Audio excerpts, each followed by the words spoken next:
Well, welcome to this special edition of Over a Barrel. I'm your co-host, Matt McLean, as well as the other guy. He is Patrick DeHaan. Well, thanks so much for joining us on this Easter Sunday afternoon. Patrick, how are you? I'm great, Matt. Hey, good to be back with you, and great to have a terrific guest here. I know a lot of folks on social media are pretty excited to bring in here Lonnie McWhirter. As we bring in Lonnie, great to see you. Lonnie is the Chief Operating Officer of 36 Lynn Refuel Station, a station in Minneapolis, and Lonnie and I have gone back and forth for a couple of years now on doing this. So, Lonnie, great to have you. Thanks for joining us. How are you doing today? Not too bad. Thanks for being here again with you, Pat and Matt. It's good to have you with us. Boy, I tell you what, we've got so much that's been going on, Patrick, when it comes to the conflict between Iran, the United States, and Israel. We've taken so many interviews over the past month, so much stuff that's been taking place. And looks like we're maybe not even done quite yet with all of this. So let's start talking about where we were maybe a month ago, a little bit more than a month ago, and then where is it that we're looking at when it comes to where we are today? Patrick, you want to take that one? Yeah, Matt, we're sitting here on the cusp. I think for the last few days, we've kind of been alerting that gas prices are probably going to jump up. The national average has actually been inching down a little bit this weekend. This is the calm before the storm. If your tank is on E, I'd probably go fill up. I try not to give too much advice, but, we've been waiting for several days for a lot of these gas stations to go up. I can't wait to hear Lonnie's perspective on this because this is really affects, gas station operators as well. But the price of oil has been swinging wildly for really the last 4 weeks. And, just a couple days ago, we saw some major escalations. The president addressed the nation late at night, and I'm trying to remember if that was like Wednesday or Thursday. But, we saw that address. We saw oil prices skyrocketing after that. And ever since that happened, Matt, we've been warning that gas prices were about to go up, especially in the nation's midsection. So if you're in areas like the prairies or the Great Lakes, I've been saying this, that price cycling states are probably going to go up pretty quickly Monday. I'm shocked that they didn't go up Friday. Wholesale costs have been going up after that big jump in the price of oil, Matt. So the national average, as I mentioned, 409 a gallon. It's probably going to make another jump, maybe 5 or 10 cents a gallon on Monday as all those stations get back into the office. They look at their cost. I would say that probably by midday Monday, we're going to start seeing some of these states like Michigan, Indiana, Ohio, areas of Texas, Colorado, Kansas City, Oklahoma City. There's going to be a lot of areas that are going to see prices jump up. So if you're on social media, if you want to know the latest, by the way, I'll be sharing this all in real time. Gas Buddy Guy, a lot of folks, thankfully, probably already on X. If you're a follower, I will be tweeting out that information tomorrow. So good to see some of our followers here too. Jason from Chicagoland. We'll get into price cycling, but that's where we stand now. Matt, one other big thing that happened just 24 hours ago. The first area that we've ever seen to hit $8 has now done that. San Francisco. If you're in the Golden State, that what you're filling up with, certainly golden today, that diesel averaging now $8 a gallon. That's the first time we've ever seen $8 a gallon. And by the way, some really interesting things. If we get close to $10, we're going to ask Lonnie some questions later on how the heck do you approach that. So, yeah, and if you have some comments, no matter where you happen to be watching us on right now, put it in right there on that particular social media. As you could see right there, it translates over to here. And once we see some new comments, we'll throw that back up on the screen as well and ask your questions away. Patrick knows this all too well. I'm more of a $1.99 or less for a gallon of gas, and I don't know whether to laugh or get nauseous. We've got a lot of stuff going on there.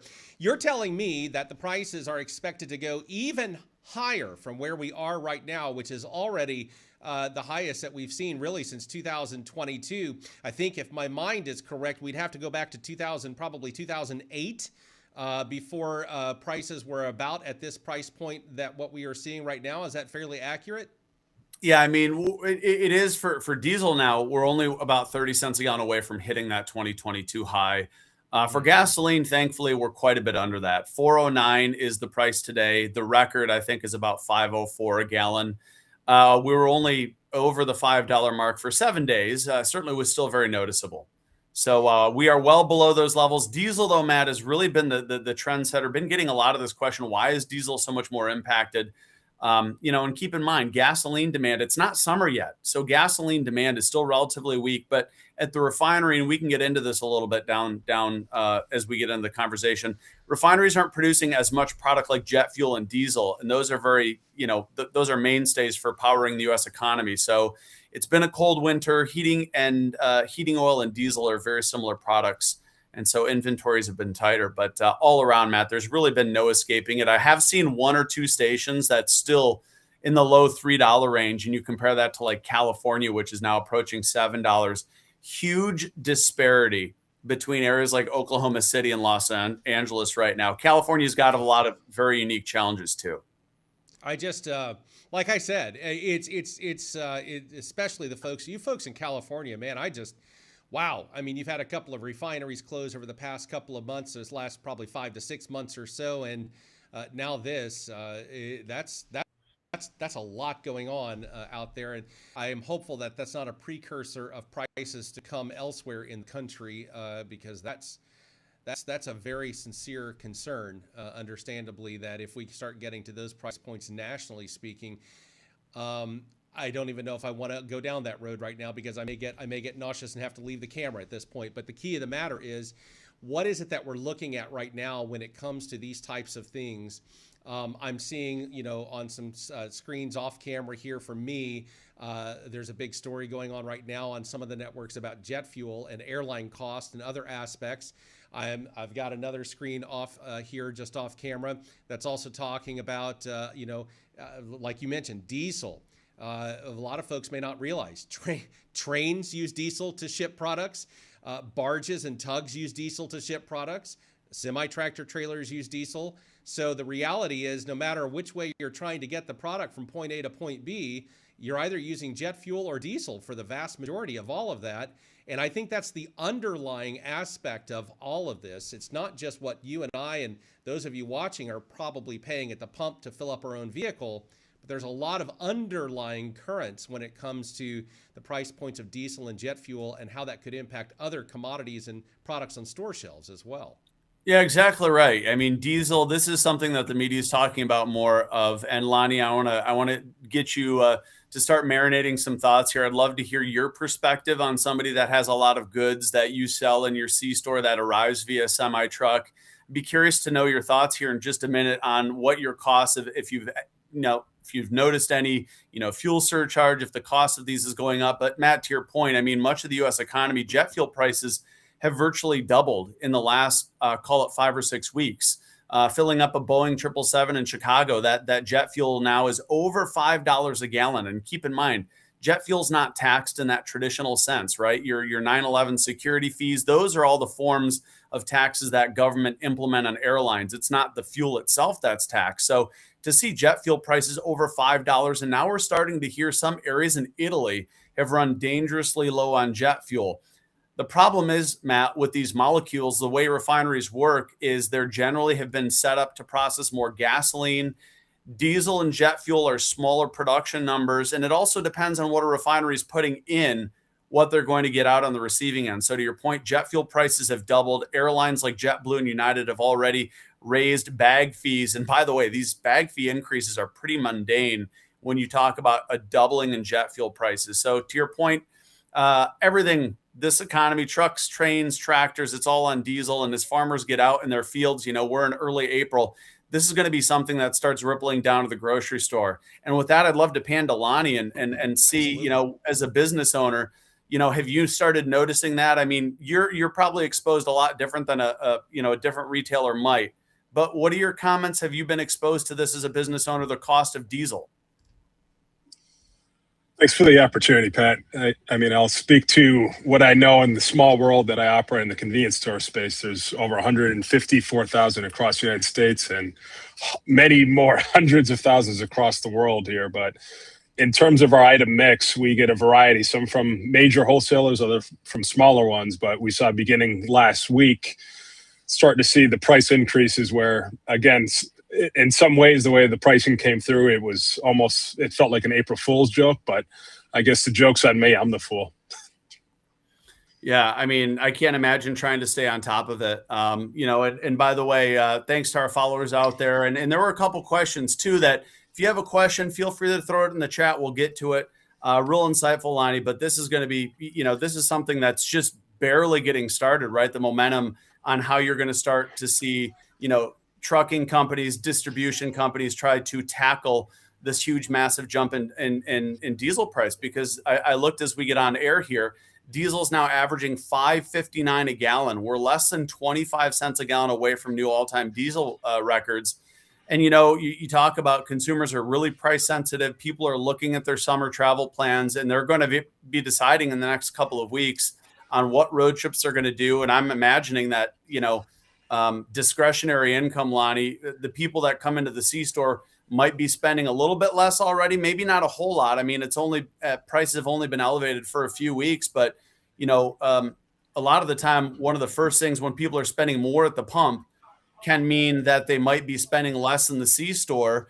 They may be making more trips though, because, the folks that might only have $20 a paycheck, they might be having to visit more often, once a week, once every few days. So kind of curious your perspective on, what your inside store sales look like. Do people, what do high prices change for you? Aside from what you're charging, do you notice a difference in consumer behavior when the price you have is high? Thanks. Yeah, a couple of things to unpack there, Patrick. We just wrapped up with Q1, and I can tell you it was a little bit softer. But again, we've tended to see that. It's been a kind of a newer trend the past 6-7 years, really just right after the government response to COVID, where Q1 is almost a write-off, and you plan on the next few quarters of being really well. And this year's no different in terms of it being quite a bit softer, less foot traffic. But we do expect with the better weather. I am based in Minnesota, so with warmer weather and with the longer days of sunlight, to see more inside, but also have to have a scenario prepared for that situation where the consumer, they just don't have it. They're already squeezing up already. I mean, you can definitely see that when you listen to any major retailer talk about what's going on there, kind of the K-shaped economy. There's those that with more than enough discretionary income that can definitely make sure that their wants and needs are met. And another part of that, a K-shaped economy where the consumer, they just are struggling to afford to live here. The other part, when we tend to look at on the fuel side in the summer months, we tend to sell quite a bit more of the premium, higher, top tier 93 octane. That we will have to, that will remain to be seen here this summer to see if people will take out their recreational vehicles and their sports cars, and if it's just a summer of thrift. Yeah. And, great point there. And I was talking about somebody else in the C-store sector as well. Do you notice a big change when you see prices going up so significantly? Do people immediately stop buying premium? Do some people, that's got to be interesting because, as a retailer, you sell regular, mid-grade, and premium. And I have to imagine that some people, in Minnesota, what's the current difference for premium right now? Is it like $1 a gallon? It's about $1 a gallon for us. We do run 93 top tier. There's other sites with 91 or a lesser grade where it's probably a little bit more in parity with what consumers are historically used to seeing in the spread between their 87 and their premium blends of gas. But again, when you're carrying more premium blends, you need to charge adequately on those. So. Yeah, for sure. And I imagine the dynamics are kind of shifting even on a daily basis. I'd love to, Matt, if we can pull up the questions again, see what kind of the live questions were coming in as we encourage folks to, by the way, follow Over a Barrel Matt on X, and Lonnie is over on X. If you'd like to follow either of them, I just posted a link to their social media handles. So I'm Gas Buddy Guy. Check out Lonnie. Mason, hey, great to see you here. Mason, I think this is a great question for Lonnie on how does an operator make a decision to raise and lower prices? Do you get a call from corporate? And I'm sure there's a lot of differences depending on what kind of operator you are, but I'd love to hear you get into some of the nuances of like, how do you know what you want to do and how you manage it? Well, I mean, we can probably spend 3 hours talking about the ins and outs of different nuances of how people price their fuel, but generally speaking, there's small independent operators that have discretion in terms of what they can price their fuel. And obviously at corporate locations, it's either going to be your fuel buyer or someone that can be remotely adjusting the price there. And there's a variety of factors there that people use different tools for. And in the discussion, when you're talking about pricing fuel, it's not just to, maximize on margin. Sometimes it's on other things that are taking place when you look at the total basket that the consumer represents or what your corporate goals are there. For 36 Lin, we really look at the total value and we try to maintain aggressive pricing on everything that we do, not just what we sell in the forecourt, but also inside as well. But, and again, there's some tools that work great that are helpful and other ones not so much. One that I, review quite a bit is looking at some of PDI's technologies, and certainly with the Gas Buddy app, that's been helpful. And I think for many people on the consumer side, I mean, you are really, you're really putting yourself at a disadvantage not using that and finding the best place to go shop and, where it can provide you the value that you and your household needs in order to be able to really help mitigate what's going on here. Yeah, Lonnie, I've had a lot of questions too on Gas Buddy users. And obviously when prices go up on our side, a lot more interest. Folks like you, that may be utilizing the Gas Buddy app to stay ahead of the curve. A lot of motorists have been, jumping back in, trying to shop around because, I spent about a month ago, gas down where I'm in Florida was $2.68 and the pump today was $4.26 a gallon. So there's always a tremendous amount of interest in consumers that, gas is one of those purchases that it's not one of the enjoyable things. You're not like, oh yeah, I just spent $50 at a gas station filling my tank up, but it also empowers us to do whatever we want. So certainly the high costs are really impacting prices.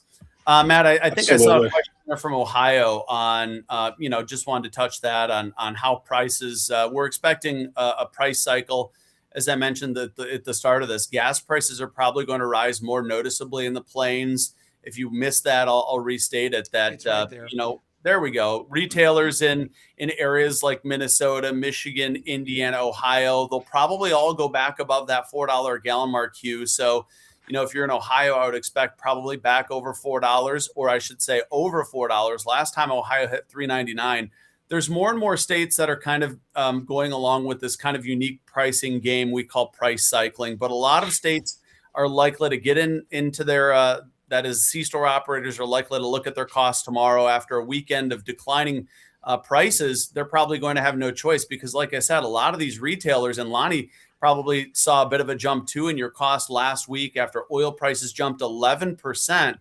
Wholesale gas prices certainly were screaming higher. And it's finally going to happen that on Monday. I would anticipate if your local station hasn't gone up, if you're in the nation's plain states, again, the Dakotas, Minnesota, Kansas, Oklahoma, Arkansas, Nebraska, probably going to see prices jump in those areas by 20 to 45 cents. And this all ties back to the last jump that we saw in oil. And I'm trying to think, somebody help me. When did the president address the nation? It was the day after that wholesale gas prices skyrocketed. So, yeah, it was Wednesday night this past week? Very well could have been Wednesday. Yeah, I think so, because I anticipated right. Thursday, and then we didn't get a price jump Thursday. So to those questions, I think tomorrow around midday, we'll start seeing an increase. And Lonnie, I don't want to get you too in the weeds, but did you see a big increase as well the day after when oil prices jumped 11%? I think a lot of people are wondering, like, when did you see the impact from what happened on the market that day? If you could go into some details there. Yeah, so classified as an unbranded location. And so for us, we will sometimes get, and it's not uncommon to happen, but it is certainly uncommon in the 250 days that we do get price changes in a given year. But we did experience a pretty significant increase there on that day. And it was a midday price increase, mind you, rather than the typical 6 p.m. Central Standard Time is normally when the new pricing tends to go into effect there. And that's something, too, going into these warmer months into the summer where peak demand for refined fuels like what we carry here at 36 Lin Refuel Station, we'll probably see more of that going on there. Yeah, Lonnie, that's something that I mentioned here in the last week. For folks that don't know kind of how the market works is that generally what happens on the energy market on a Monday, for example, will filter down to the local rack where C-stores buy fuel in the early evening. Now, if there's a huge move, whether up or down, there can be adjustments called intraday rack increases, where if the market is really high or is it really jumping, those changes can happen earlier in the day, like 10, 11, or 12 o'clock. And for a C-store operator, sometimes those take you by surprise. They're unexpected, but you'll see that, hey, your cost has gone up already. If it's a usually small or not a small, but a very calm day, you might see the increase at the end of the day. But Lonnie, that probably, I mean, how often do you see those intraday rack increases? Is it pretty rare? Last year, I believe there might have been 7 different instances where we saw a midday price increase. But again, this past week, we've got them every single day from Sunday all the way over until Friday last week. So 6 out of the 7 days last week, we saw price increases. Yeah. Do you always keep an eye on it, or how do you know if your price is moving? Is it, I'm sure every C-store operator might be different in how they monitor what they're paying, but what's the way that you prefer to look at what your cost is doing? Simple gut check for me is just looking at the price that's there and then paying attention to what the more liquid markets are doing. And if it seems a little bit out of whack, I'll ask a colleague where they're pricing at, and then I'll call up and see what the other sources are if I wanted to source it from a different if I want to pull product from a different source there, and that's from a subscription basis there. So yeah. And keep in mind, folks that are listening too, I mean, C-store operators are not price maker, or they're not price makers, they're price takers. No, I mean, whatever information you're getting, whether your price is going up or down, stations, can't really defy the pricing mechanism. So worth saying that the energy market, the price of oil is probably a lead indicator, right, Lonnie? Is that what you'd probably say? That's right. Even if recently with some of the refiners and having to navigate in some states where there's boutique fuel requirements, or right now with the waiver requirements with E15, and many times they're price takers as well. And sometimes that the calculus for them has changed drastically in terms of how they've operated. Had the pleasure of speaking with a few individuals that work for some of these refiners over the past couple of weeks, just trying to make sense and trying to figure out which way's up and when where there's going to be relief. I mean, am I asking today for $1.99 oil? $1.99 per gallon gasoline on the 87? No, I'm not going to ask that, because again, refiners and those doing the exploring side, they also need to have a break even, and then they've got to keep their folks working, gainfully employed. Otherwise, they're going to rotate toward doing other things. And then, as that cycle works its way full circle, it's going to end up being a higher cost to the consumer anyways, if it's too cheap for too long, because the break even that they need to get just isn't there. Yeah, and you bring up another point that we don't often think about, and that has been really top of mind right now, is refiners. We all see the price of oil, skyrocketing, but a lot of folks don't also realize this is the time of year that refiners are just generally doing maintenance before the start of the summer driving season. Kind of like how, you and I might get an oil change before a big road trip. These refineries operate basically at full tilt for the entirety of the summer. So, if you've heard things out there, refinery maintenance, rising demand, it's one of those things that refineries get ready to, basically run 24/7 for the entire summer at very high utilization. And right now, by the way, if you've looked at what we call crack spreads, the crack spread's very high, which tells you refiners have every incentive to run as hard as possible, but you still have a business to operate within limitations. You still have maintenance, and you can't defer it sometimes, or risk issues. So, we are in the midst of refinery turnaround season. One thing is interesting, Lonnie, I don't know if you've given background. Do you sell E15? Is that something your station has the capability of? Do not carry E15 presently. Currently exploring and doing some expansion work and adding that. But right now, no, just the three traditional ice. Probably a lot more complicated. I've heard some people conflate they heard this E15 waiver, so they think that E10 is being shifted to E15. And I've had to say, no, this just allows this specifically. This E15 waiver doesn't change the gasoline that you're putting in your tank if it's regular. What it does do at some stations is it simply allows that E15 to be sold. Normally, due to the complexity of the situation, that E15 may not be able to be sold in every area from June 1 through September 15th. So the president waiving this simply allows that E15 to be available through the summer. It doesn't replace regular unleaded. It doesn't change ethanol in your normal blend. It just simply offers another product that may be 10 to 20 cents a gallon cheaper. So you've said you've investigated it, but I think a lot of consumers probably don't understand that there's a lot of things that need to happen for something like that. What have you looked into and what have you found out? I mean, you take a look at what's going on with Ohio with new convenience store retailers entering into the space, or even what's going on in Iowa, right? Flyover state, just like Minnesota.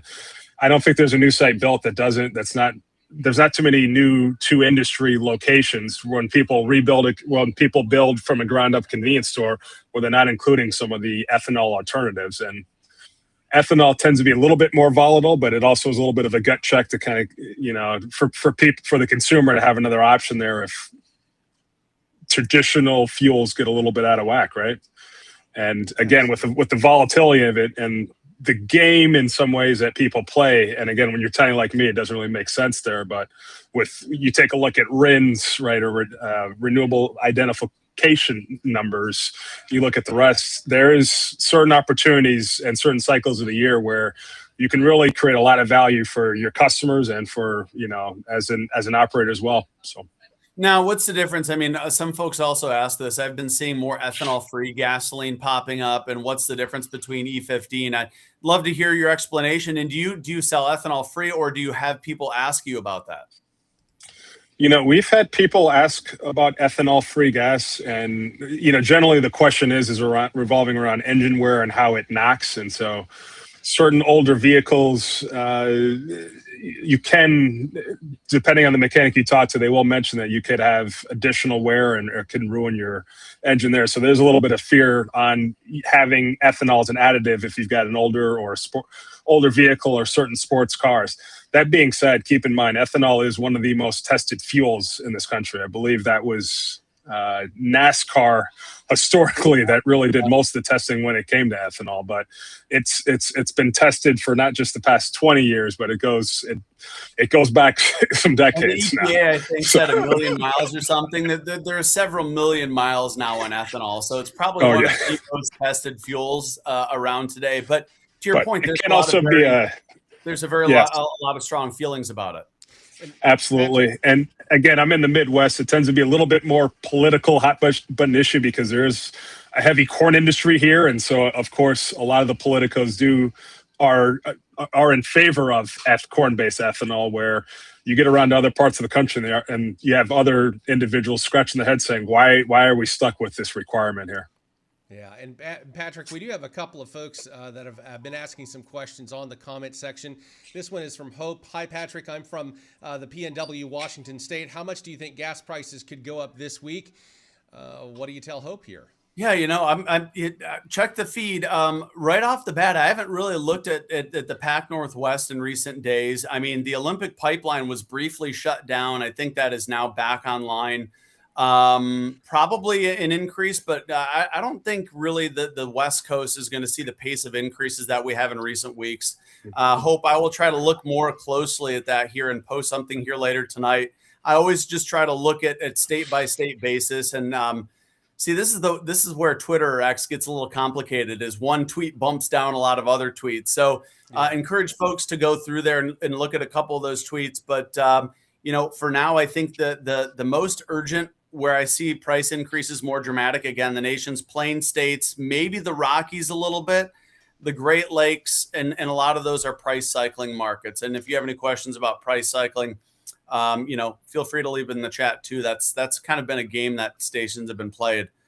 Meanwhile, Mason is asking, you guys mentioned the spread in price between octanes. I remember when it was 10 cents, now it's $1.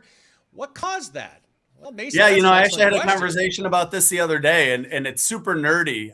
So if we get down that rabbit hole, I'll try to Well, I'll try to quick summarize it here. It's a great question because, like, I think it was even 15 or maybe 20 years ago, Lonnie's stations might have had a 10-cent gap between, regular, mid-grade, and then premium was another 10 cents. A lot of what does that is that the blending components in gasoline today are a lot cleaner. They're more expensive. And a lot of the difference in premium fuels is simply what we call alkylate or reformate. That can reformate, can increase the octane rating. And that is incredibly expensive. And some of that could be because of the amount of abundant, cheap, and heavy Canadian crude oil that flows into the market. But there's a lot of new vehicles now that have required premium fuel in recent years. I think I looked even 8 years ago, and it was like 50% of new vehicle models required premium. Not that that's what's on U.S. roads today, right? There's probably a lot of cars like Camrys and, Ford Fusions that all take regular. But there's a lot of vehicles out there that have required premium, and a lot of that has to do with the CAFE standards that were signed in under President Obama, raising fuel efficiency. Auto manufacturers know that they can get a little bit more fuel efficiency out of a slightly higher octane fuel. So you see that generally more where there's less alkylate capacity, areas very inland in the Great Lakes. You see a little bit more alkylate capacity in the West Coast. California, by the way, I think their grade difference is still only 15 cents a gallon, meaning you can get premium in California only 30 cents more. Whereas like Lonnie and here in the Midwest too, it's some stations in Chicago, it's like $1.20 or $1.30 more for premium. And all of that has to do with what's going into that premium fuel. Again, alkylate is really expensive. And I think it's because demand has gone up and alkylate capacity has not necessarily increased in the refineries in the nation's midsection. Out in the West Coast, I kind of joke about how Jay Leno and his thousands of cars probably all need premium. And so they have way more premium capacity on the West Coast thanks to Jay Leno. But that's really it, is alkylate. It's super expensive. We've got another question from Sal Mercogliano. Did you ever think you would be following what is happening in the Strait of Hormuz and shipping? That's also a very good question as well. Patrick, what are your thoughts on that? Yeah, I think Lonnie, too, is probably somebody that watches this. And, we've heard inklings of like the Strait of Hormuz. And I mean, President Trump was talking about attacking Iran last year. And I was going through my old X posts, talking about the Strait, the plan to secure it, and what you do. No, I don't think I'd ever be following what's going on in the Strait. I didn't think I'd be at this 5 weeks in now and still watching what's happening very closely.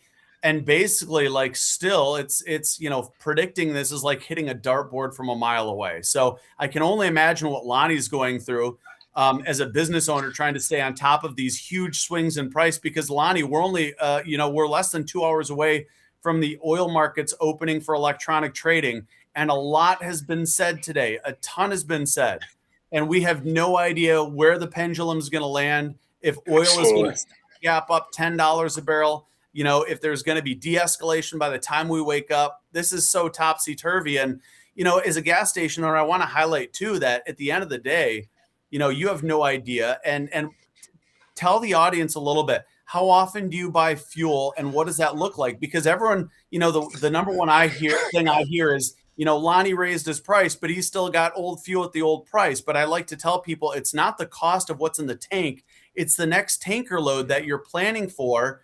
And you obviously, lower prices before you sell through gasoline. So give people a little bit of an overview on why those prices move, subject to what your cost is. I mean, it's got to be a nightmare keeping track of. Yeah, I mean, probably one of the most difficult things, and one where I'm not really in a position to discuss, is when people will come and say, well, your competition's priced at such and such. Why aren't you? Or, again, the most I can do is philosophize with them or just try to be an armchair politician. I'm not sure what my competition, what they're doing or how they go about their pricing. Well, and to your point, Lonnie, I mean, like I see, like if you buy fuel before that intraday increase, right, there's like a 30-cent a gallon difference between what your competition may have paid. So, the simple guy in the street is like, wait a minute, is this guy trying to take me, to get a fast one by me? And you're like, I bought today and the price is way higher today. And I think a lot of people don't understand that as a station owner, the cost is literally going up once or twice a day for you yourself. Absolutely. And you take the more extremes that will sometimes happen on the coast with bad weather. You think a hurricane on the East Coast or a refinery shutdown in, like, let's say, California. There could be an operator kitty corner from each other, and there could be $1 per gallon difference. Yeah. And I think sometimes people just don't understand. Sometimes, the benefits of having a high volume site, you're pushing through product, but sometimes the secondary impacts of that is maybe you're going to get a load of fuel that you're going to be stuck on a little bit longer, just because you sold through your first load initially, and then when you replenished it, it's with inventory and product that's at a much higher cost than what your competition has at present. So and I think another interesting thing too is just like our cars all have varied size of tanks of capacity. Give people a little overview. Nobody ever sees the tanks that you're filling up, right? They're under your station. So what does that look like? How many tanks do you have? And give us a ballpark on the size if you can. Yeah, great question. So, I mean, you got typical legacy sites. You look at like a jug of washer fluid, if you will. Now, try to visualize in your mind seeing 10,000 of those, or 12,000 of those, or 32,000 of those in my case. Or if you were to go to like a Buc-ee's, picture 300,000 of those jugs of fuel there. That's what's sitting beneath your feet as you're refilling your vehicle at times. And I think sometimes people, they kind of forget that liquid has to move from point A to point B, and that convenience stores are the biggest outlet for people to refill on the internal combustion engine liquids. And it's a lot of fluid that moves on a daily basis in this country, that moves from the refineries to the stations that resell it, into the consumers, will let them to commute back and forth each day. I mean, honestly, convenience stores, I see about 186 million customers per day. So between my store and the others, 186 million Americans are visiting our sites in a given day. 155,000 C-stores, like you said, too. And I can see it, by the way, in Tampa. I'm just a few minutes away from the local rack where literally the barges are unloading. And I could sit there and probably in an hour, I could probably count 80 to 100 trucks that are being dispatched all over the western side of Florida. I mean, all of Florida's fuel, by the way, moves via barges. And that's kind of an interesting segue right now. A couple of tweets I shared in some areas of the country, where product is moving like this, there are different increases that we've seen coast to coast, right? Some of the maps I've posted, all the coastal regions of the United States have seen the biggest increases. And it's been the nation's interior, like the Dakotas, where prices are still a lot lower. And so keep in mind where your fuel is coming from and how it's being delivered to you. I mean, it's very much a just-in-time commodity. You're probably pulling the trigger, and a few hours after you say, I need fuel, maybe 6 hours after you say that, they drop the fuel off. But if that fuel truck doesn't come, I mean, it cascades very quickly. And back to the point is that Absolutely. Florida and a lot of these coastal regions are competing a lot more, because that gasoline can be shipped almost anywhere across the planet. Unlike electricity, which you can't move, gasoline, diesel, jet fuel, oil are commodities. They're liquid. You can slap them on a ship and send them anywhere. And that's what oil companies are doing a lot. And, and by the way, what's your cost in Minnesota today? It's probably, if there's any California people on this call, they're probably really going to be bothered by you saying it's under $4. Is it? We're still under $4 per gallon right now. So you can come pick it up. And hopefully we can maintain that as long as possible here in the Midwest. But there's, we've got we certainly have some headwinds ahead of us. I mean, one of the things I like to add is kind of just like when you are part of traffic, no one's ever sitting in traffic. You're part of traffic, right?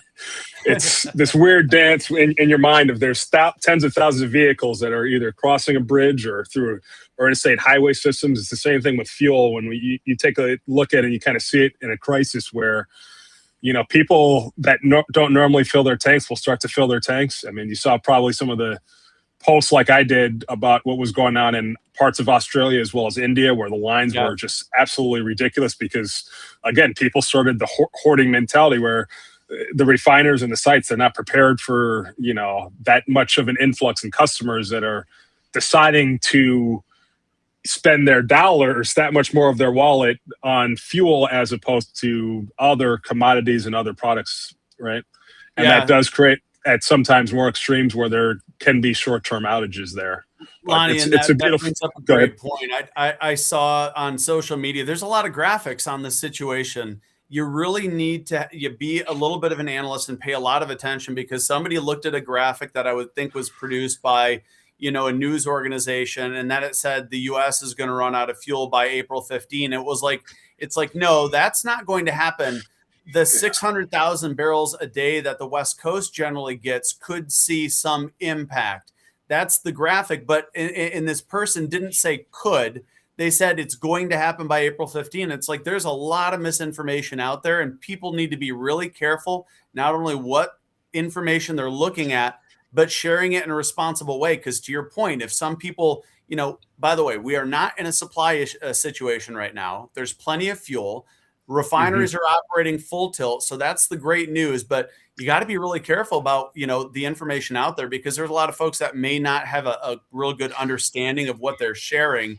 And they're trying to do everyone a service by sharing the information. But yeah, there's, I've seen a lot of things about gas stations watering down their fuel right now. That's not a thing either. There's plenty of fuel to go around. So anything that you're hearing from your customers?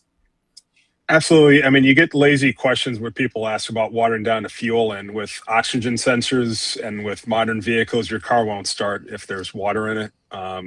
And I think the visual with the washer fluid kind of probably helps you guys get a good sense of things about if someone was wiring their gas. One, that's an absolutely stupid idea. You'll get shut down by your local weights and measures, and you will get fined for that. We are in a very highly regulated business. Agriculture, they come out and they will shut you down on the spot if they detect water in your gas. You will get shut down by the state, and that's a significant issue. And when you're in a low margin, high leverage business like convenience retailing, you don't take risks on stuff like that. You may do a promotion on something inside, but again, you don't. This industry's come a long way, celebrating 100 years next year. People, by and large, most operators are, doing everything that they can to not only be in line with the law, but actually exceed what the requirements are there. Sure. And what do you say? Like, I'd love to give you the floor on, because I hear this a lot, and people look at the price and they're like, it's price gouging. What's your response? Because you hear that refrain probably just as much as I do. There's been times I think in 2008 where on our business profiles for our public presence, we had a whole bunch of people, have a full-blown assault, just giving us 1-star reviews because they were upset with the price of fuel, as if we had much say in it. Have had staff that have been verbally abused and accused of all sorts of various things by customers. And that's a little bit of a challenge there. I mean, with me, fair target. Any questions, insults, by all means, send them my way. I got plenty of time for that. But again, just being mindful and respectful of the staff, and that's something too I've observed. I am also a heavy Reddit user, and kind of observe and look at the different subreddits of a lot of convenience store chains, and that's been a significant uptick, not just domestically but internationally, about in terms of the verbal abuse that the frontline employee is facing. And again, we play a critical role in society.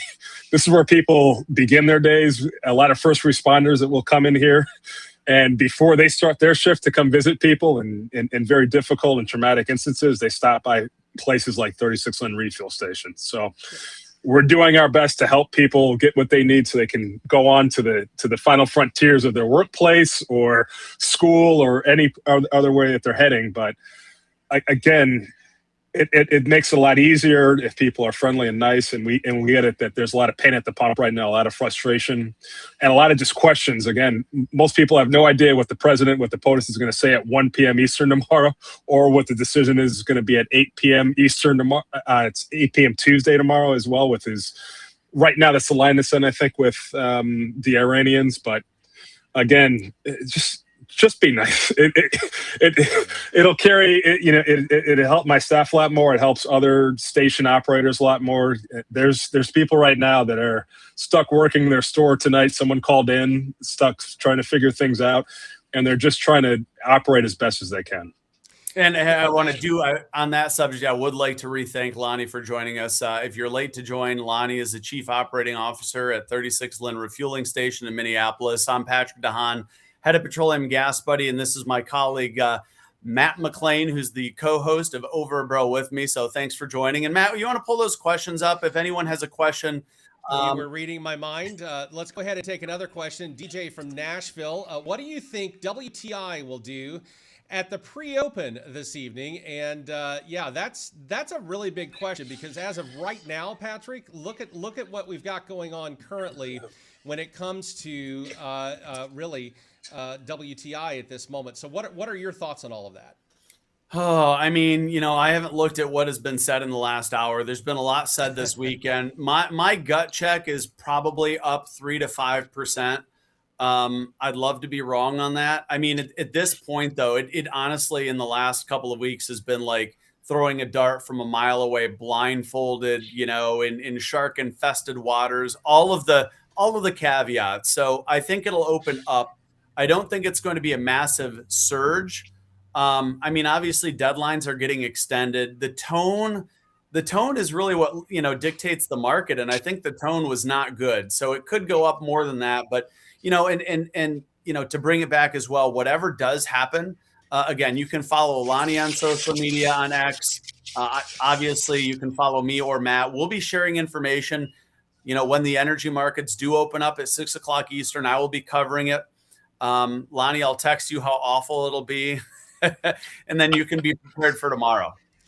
Jonathan Francis, 2617. What is the worst case scenario?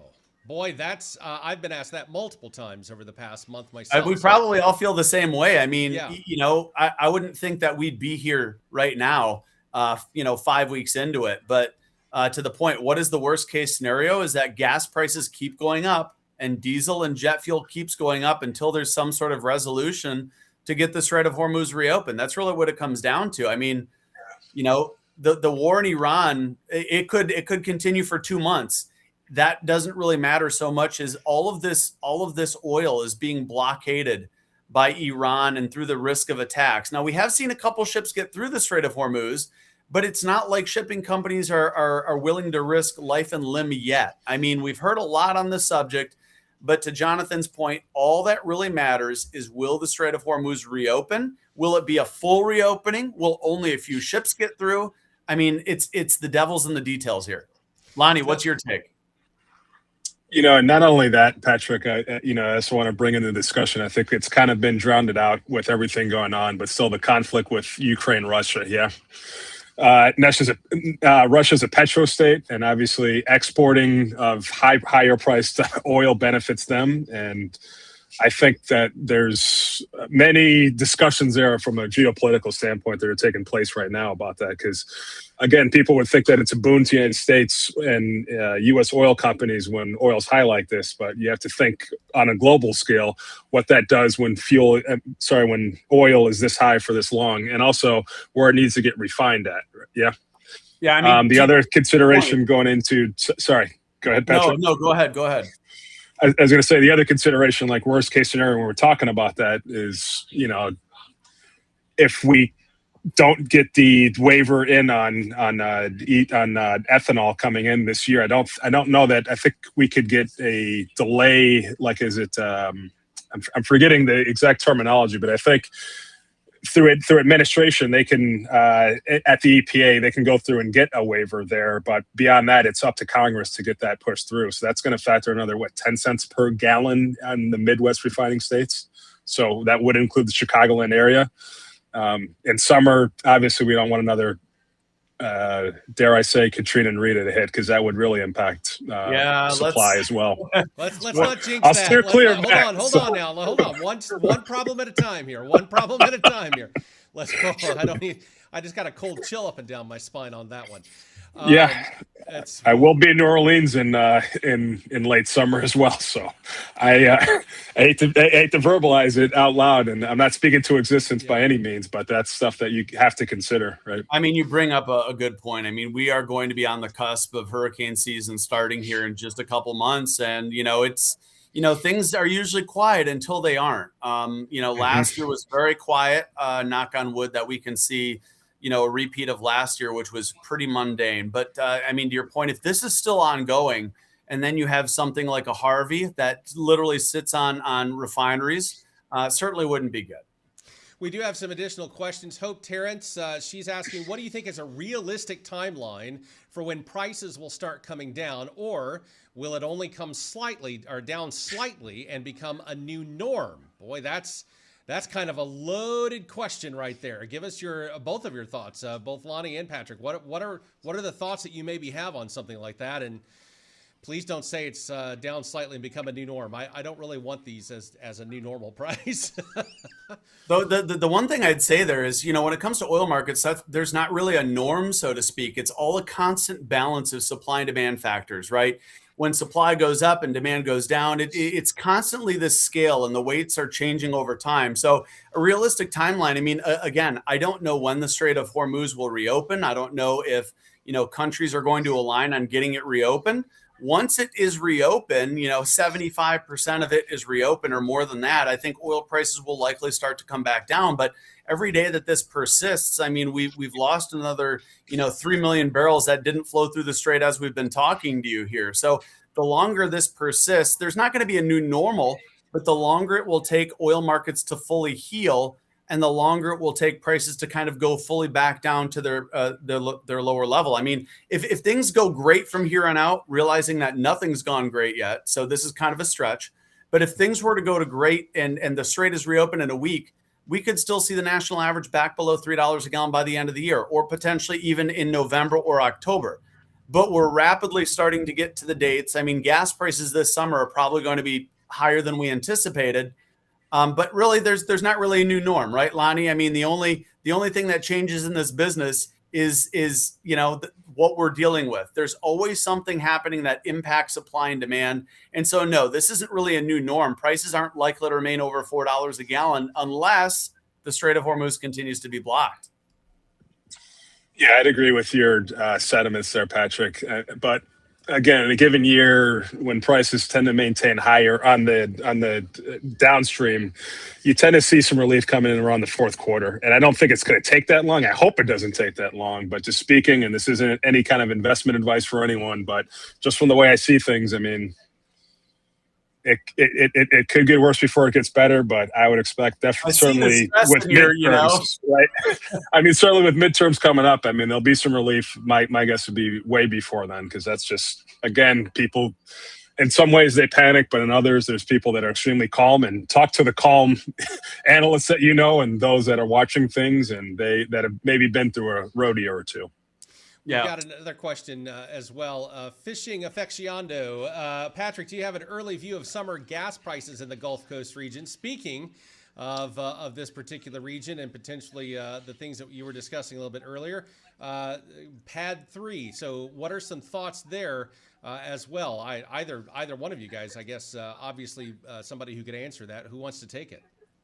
I can jump in here and touch on it. PADD 3 is a little bit more beholden to the global market right now. A lot more of the products that Texas refineries and Louisiana refineries can produce is likely to go overseas. We already have seen imports are up. In fact, one of the stats I looked at last week was PADD 3 refineries. By the way, for those that don't know, PADD is an acronym that stands for Petroleum Administration for Defense Districts.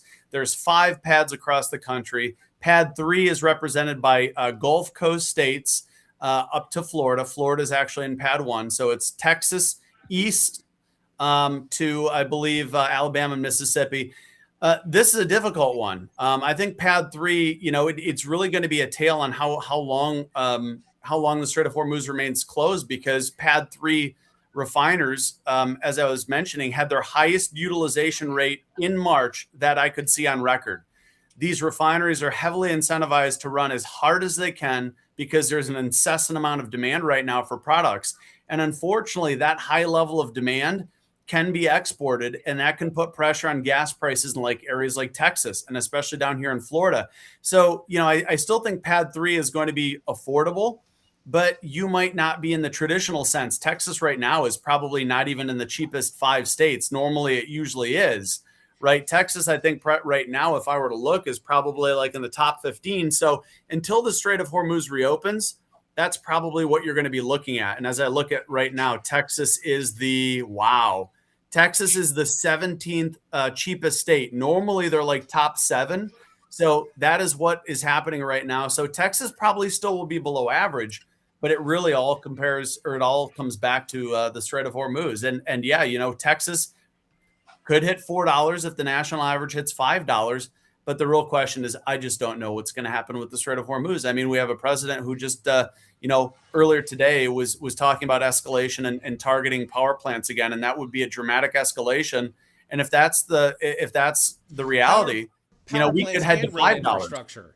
Power plants and road infrastructure, bridges. Yeah, so it's a huge escalation. Yeah.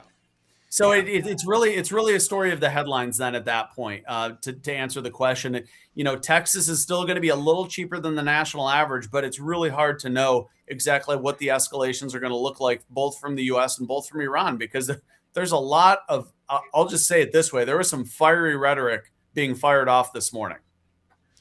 That's probably, to say it lightly. You took the words right out of my mouth on that one. I've got a question that I'm going to ask you guys at this particular point, and I'm going to pull up some graphic information here as well. Let's take a look at this, and Patrick, you may have to help me with some of the stuff. I've got literally 6 monitors in front of me, and I've lost our feed. There we go. Let's go ahead and take a look at this for just a moment.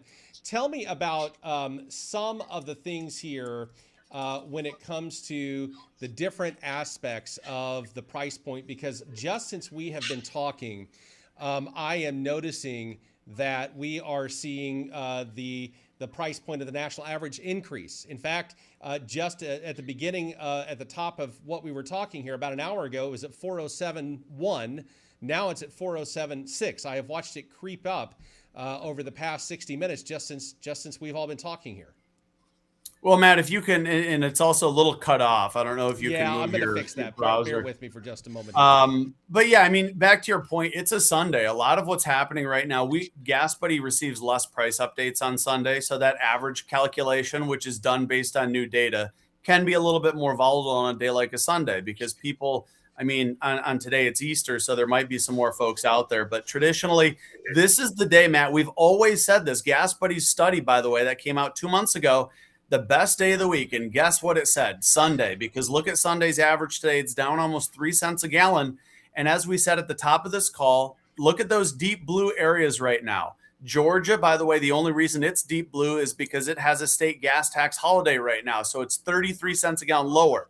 If we go back to that main map again, Matt, you're going to see big price increases likely in the Dakotas, Nebraska, Kansas, Oklahoma, Arkansas, up to Missouri, Iowa, and Minnesota, and Minneapolis, maybe, Lonnie. You can tell us that. But those states that are very deep blue are going to see jumps in price, I believe, tomorrow, because, again, the cost that stations are paying went up significantly. I don't think Florida is going to cycle. Florida is holding pretty high already, but it's those interior states, along with Michigan, Indiana, and Ohio as well, is probably going to see a price jump here. But yeah, Matt, if you go to the top, by the way, and if you do a heat map, this is kind of what I was talking. Yeah, do a heat map, do show average change from, and do it by county. And do it from a month ago. Yeah, do county from a month ago.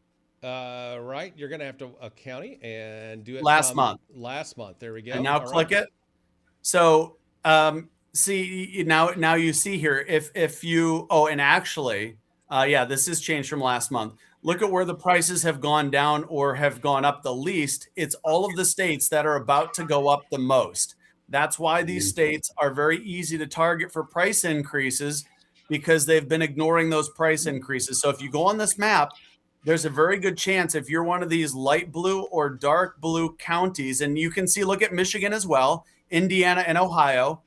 I don't think, again, Georgia has a gas tax holiday, so you don't have to worry so much in Georgia, but a lot of those dark blue areas and counties are probably going to see some sort of price adjustment here very soon. It's impressive. Like take, for example, California, for example, look at the, $1.15 higher, $1.21 higher, $1.20 than what it was just within the last month. $1.37 in Siskiyou County there. Forgive me if I mispronounced that one. But the reality is, we've got a couple of those questions in the chat. how high are we going to see these prices go? One person from California was asking something very similar to that. California is a little bit of a little bit of a disparity when it comes to the rest of the country, and the rest of the country may not fully understand that. If you want to quickly talk about that while we're kind of going over this map, but beyond that, it looks like everybody is going to be getting in, unfortunately, on the price increase in a very, very big way. Well, so there's always the regional differences, and you'll notice, regional differences here on this map. The West Coast generally is always very high because California, to the point, there's more rules and regulation that impact prices on a daily basis. That is why California is paying more, because there's a cap and trade program. Those are low carbon fuel standard. They have higher taxes. Unlike every other state in the country, they're also regulated not by the Environmental Protection Agency, but the California Air Resources Board, which sits one step above that. The federal government decades ago gave the Air Resources Board jurisdiction and authority above the EPA. So California has its own blend of gasoline, and all of that, all the low carbon fuel standard, the cap and trade, the rules and regulation, there's a lot of things in California to boost prices higher than everyone. Washington State, by the way, is also a state that implemented cap and invest, what they call cap and invest. Again, this is basically a tax. Refineries in these areas have to buy credits to operate their refineries, and they pass that along to end users, because the end users are the people like you and me who buy fuel. So that's why the West Coast and Nevada and Arizona get sucked in to that California market. And that is why you look at the view you just had was perfect, because the West Coast was red. You had Idaho, Utah, and New Mexico are basically kind of those fringe states. And sorry to jump in. Sorry to interrupt you, Patrick. Can you talk about that with Nevada and Arizona? Because my mind blew the other day when I realized how much refined product is coming out of California and that's sent over to Nevada and Arizona. Yeah, keep in mind the entire West Coast, Lonnie, to your point, is driven by primarily the refineries in California. California has the most refineries in the western part of the country. Now, they've lost 2 of those refineries in the last 6 months. So that has been a huge game changer. California has lost 20% of its total gasoline supply. And for diesel, that's part of the reason why prices are skyrocketing in California, because California is now having to import gasoline and diesel from the areas that are most affected by the Strait of Hormuz closure. So California, again, the coastal regions are all feeling more pain at the pump, because the coastal areas are where gasoline, diesel, and jet fuel can be easily exported. But Lonnie, to your point, Nevada, Clark County, where does its gasoline come from? Southern California. Phoenix, Arizona, where does its gasoline come from? Southern California. Tucson, Arizona, where does its gasoline come from? Generally from Texas. So even if you zoom in, Matt, if you zoom in on Arizona, and you'll see a county by county breakdown for regular gasoline. And if you just click Arizona and click show average, what you'll basically see is that the western half of Arizona generally has higher prices than the eastern half of Arizona. So, Lonnie, there's a lot of regional complexities, but basically at the end of the day, Arizona, so you look at, now areas there, you're also seeing areas that have to use clean burning gasoline. That's Arizona's own version of a special blend of fuel. But yeah, Lonnie, to your point, the entire West Coast is contingent on California's refining capacity, and they've lost 2 major refineries, which is part of the reason why we're seeing San Francisco at $8 a gallon for diesel. So less refineries make us more sensitive and more vulnerable to, any problems, any issues, any shutdowns, or any major weather systems, snowstorms, hurricanes. I mean, it's a lot more fragile to. Exactly. When you don't have enough refining capacity, and the other area, by the way, that's really fragile is PADD 1, which is the entire East Coast. The entire East Coast uses about 1/3 of the U.S.'s consumption, and they only have like the equivalent of 1 million barrels of refining capacity. So the eastern, if you're on the East Coast, all those states from Maine down to Florida that touch the water, that's all considered PADD 1. It's the most upside down region. Now, New York and the Northeast market, by the way, they have yet to make the transition to summer gasoline. So if you're somebody in Maine, New Hampshire, Vermont, Massachusetts, Rhode Island, New York, New Jersey, you haven't really even seen the shift to winter gasoline. That's going to happen in about a week. So I wouldn't say sticker shock, but be ready in the areas of the Northeast. You're about to roll over to summer gasoline. The rest of the nation's already basically made that switch. So highlighting even complexity there. Can you talk about Georgia for just a moment? They just, if I'm not mistaken, suspended their state gas tax. So their increase isn't really looking as high as, in theory, it probably should be, because the suspension of Correct. that state gas tax has kind of brought the overall price down. So they've absorbed, if you will, temporarily some of the overall cost increase. Correct. If you look at a chart, Matt, on Georgia, you can see it much more clearly than a graphic can. If you look at if you scroll to the top and then pull up a chart for the state of Georgia, you'd actually be able to see very, very a distinct difference when that Georgia gas tax holiday hit. Again, here we are, Georgia, right there, Matt, on the 28th of March, or excuse me, right there on the 20th, I believe. That's when prices started to go down. Stations were passing along that tax holiday. And then with the huge jump in oil prices, guess what? They've sprung back up. By the way, Lonnie, as a station owner too, I get this. This is questions, and maybe you can address it, and I've tried to. But, stations will pass along virtually every penny of a gas tax holiday. I hear this question too is, why don't they just hold on to it? Why don't they just absorb it? Well, they can't, because competition, right? Competition is going to force you to basically use the tax advantage. You're going to lower prices. Your competition is going to match that. But when you both have passed it along, there's no advantage anymore, right? So the beauty That's of the beautiful thing of a free market system is that there's competition out there, and that any advantage you have eventually gets arbitraged away. And fuel is no different, Patrick, right? And there's that game again. Yeah, we can talk about 87, but then there's places with E15 or E85, and then there's also people selling electrons now. I mean, we are in a very complicated and a very competitive industry, and it's not one for those that want to rest in their laurels, because again, you'll become like the refined products of you almost become like the base of what the refined products is. You don't want to become a dinosaur. Yeah. So. No, and you've probably got lots of eyeballs looking at your price you're charging too. And there's a lot of people that, if stations didn't pass it along, again, as a business, if you didn't pass it along, you're at risk of, everyone's looking at your price. Why isn't it gone this way? And then eventually, for example, California, did you just see that CBS News highlighted that California, and they did an investigation on this so-called price gouging, and there's no price gouging in California. It's high. It's terrible. I don't like it. But stations are just there to make an honest day's business. Whatever cost you money, you have to make up for, and then you pass the cost along. That's right. And California is a high cost of living state, and with that, you got to pay your staff competitive wages in order to attract the best talent there. And I think we tend to like the good of being in a high cost of living area and not take the other parts of it as well. And that's part of the deal of living in good weather and a beautiful place like California. For those, is that you're going to pay a premium for it, like Disney World. Patrick, are we looking at a point with the price point of gasoline where we are going to start seeing the driving habits begin to shift and change, where folks are just flat out driving less? I know you mentioned it about vacations earlier over the next month or so, that folks are going to start making up some of their minds on some of their summer vacation travel.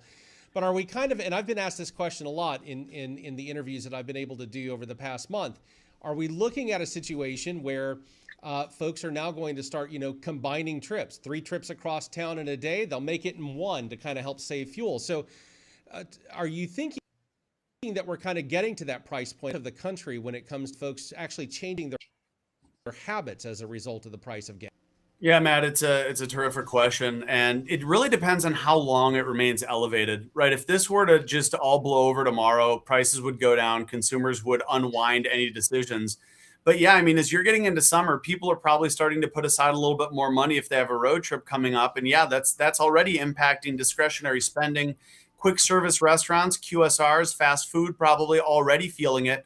And watch for these fast food places, watch their earnings. Absolutely. Because very quickly, companies that do fast food are going to start having to do discounts. Their margins are going to be under pressure because their customers' pockets don't have as much cash in them. So, I mean, to your point, vacations, look, all of us here, right? We get 3, maybe 4 good months of summer. We saw it in 2022. People still want to travel. They're just going to cut additional spending elsewhere. They'll stay at a cheaper hotel. They won't go out to eat. They might not do putt-putt or movies. So I don't think people are going to give up on those choices yet. But the longer this goes and the more prices go up, people are going to make those tough decisions. And that is what, Matt, people will remember when to go to the polls in November.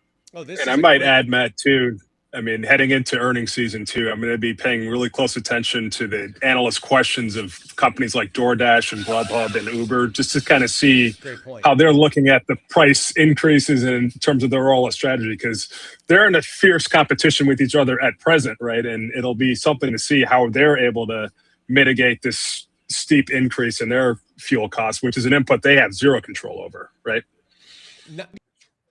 Random Consent is asking a real question here. Is there any conversation over changing pipeline flows to take advantage of any pricing spikes? Your comments on this, either one of you? I mean, sometimes those pipeline flow reversals have to go through regulatory bodies that would allow that. And there has to be a period of comment, because for everyone that would be positively impacted, there could be a potentially negatively impacted customer. And some of those pipelines have long-standing offtake and shipping agreements. Shippers make big commitments months in advance on utilizing that. But you are starting to see some of that. And, Lonnie, what he mentioned earlier about California refineries, interestingly, that is some of the market where you're seeing not only pipeline reversal flows being talked about, but very rare to see new pipelines that could potentially be built. 3 potential new pipelines that would go from east to west. One of them from One Oak, Sinclair, and Phillips 66, which would basically bring more product into areas like California, connecting them to Texas refineries. So yeah, some very interesting dynamics being highlighted by California's refinery shutdowns. Well, listen, I know that I've certainly enjoyed this conversation. I've been pushing a lot of buttons behind the scenes, and once in a while you'll see my face. But the reality is very informative, as always, gentlemen. Thank you very much for that. Lonnie, very much appreciate you being the special guest for this episode of Over a Barrel. It's been a while, Patrick, since we've done one of these episodes. Very thankful to essentially be back. And I tell you what, final thoughts on this upcoming week. I know that Monday is usually a slammed time when it comes to the markets and just overall interviews, and basically we're starting that work week again. Do you have any final thoughts or comments that we can leave folks on when it comes to all of this and what we can be looking for this upcoming week? Understandably, we have a lot of, shall we say, comments that come from the current administration that at times can create a little bit of an upset or an upheaval in some of the markets. Some folks will call that on purpose as a distraction, others not, but we're not here to choose sides. But nevertheless, the comments are made and the markets do react. So give your best prediction as best as you can. I know it's tough. Matt, yeah, we will be here analyzing all of it. And by the way, before everyone hops off, follow Lonnie on X. All of those links again in my social media feed on X at Gas Buddy Guy. And he's Over a Barrel. Matt, give him a follow as well. We'll be tracking it, Matt. I think this week, as I mentioned, there's going to be some noticeable jumps at the pump. We'll be here to make heads or tails of it. I will be online in another 45 minutes when energy markets open up. And I bet you there'll be some fireworks. There's been a lot to keep a track of. We're all keeping track of it. Lonnie, I'd really like to, give you a very significant thank you. I mean, you're obviously trying to operate a station in your stock room, and we appreciate so much your insights and bringing and spending a time with us. So if anyone has some final questions, we'll love to tackle that in a future episode. But Matt, yeah, buckle up. There's going to be a little bit more bump at the pump for both gasoline and diesel.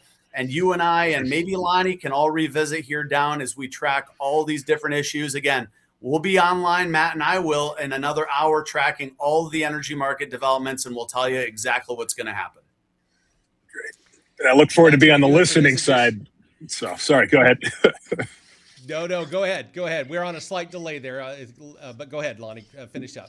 No, I was going to say I look forward to listening to you two as well, and please touch on what's going to happen Friday and what you guys think on the CPI report. So apart from where you think the market's going to open, but also on CPI as well. Terrific. Absolutely. And that's going to wrap up this edition of Over a Barrel. I'm Matt McLean. That's Patrick Taham. We've got our friend Lonnie here as well. Lonnie, you're going to have to help me pronounce your last name again. I apologize. He did. I don't know if you can even still hear me, but Lonnie's here. That's Lonnie McWhorter, and thanks for joining us. Yeah. There you go. There you go. We'll talk again soon here on Over a Barrel. Have a good one. Thank you.